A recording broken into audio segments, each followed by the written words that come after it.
ఓట్లు దగ్గర పడుతుంటే లీడర్ల ప్రచారాలు ఎట్లుంటాయి.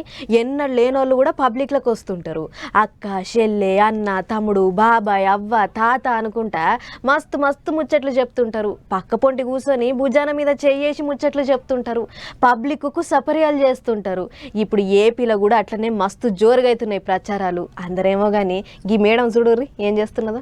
ఓ కాంచి గిలాస పార్టీ పెబ్బ పవనాలు సార్లు సీట్లు పంచుకునే కార్యం మీద చంద్రాలు సార్లతో మీటింగులు పెట్టుకుంటా మంతనాలు చేస్తుంటే ఇటు అలా పార్టీ లీడర్లు ప్రచారాలు జోరుగా చేస్తున్నారు. ఎన్టీఆర్ జిల్లా నందిగామల గిలాస పార్టీ తరపుకించి ఆ పార్టీ సమన్వయకర్త రమాదేవి మేడం ప్రచారంలో మునిగి తేలుతుంది. అలా పార్టీ గుర్తు గిలాస పట్టుకొని ఇగో ఇదే మా గుర్తు అన్నట్టే ప్రచారం చేస్తున్నది. అంతేకాదు షాయి కొట్టు కాడికి పోయి గిలాసుల నిండా షాయి పోసి చుట్టుముట్టుండేటి పబ్లిక్ కు తలో గిలాస ఇస్తున్నది. ఇట్ట రెండు చేతులలో రెండు గిలాసులు పట్టుకొని ఇక దాగుర్రి షాయి దాగుర్రి మాకు ఓటెయ్యిర్రి అన్నట్టే ప్రచారం చేస్తున్నది మేడం. ఇట్ట అందరి షాయి సంపరించినాక అక్కడికి వచ్చిన భవన నిర్మాణ కార్మికులతోని ముచ్చట్లు పెట్టి మంచి షెడ్డలన్నీ అరుచుకున్నది మేడం. అలా పార్టీ పెబ్బ పవనాలు సార్ మీటింగులు అనుకుంటూ తిరుగుతుంటే పార్టీ లీడర్లు కార్యకర్తలు పబ్లిక్ ను ఎంపటేసుకొని పోయి ఇంటింటికి తిరుగుతున్నారు, ఓట్లు అడుక్కుంటున్నారు. ఇక ఇదిట్టుంటే ఇటు ఏపీల రాజకీయాలు మా జోరుగా నడుస్తున్నాయి. ఇటు గిలాస పార్టీ సైకిల్ పార్టీ వాళ్ళు పొత్తు పెట్టుకుని ప్రచారం చేసుకుంటుంటే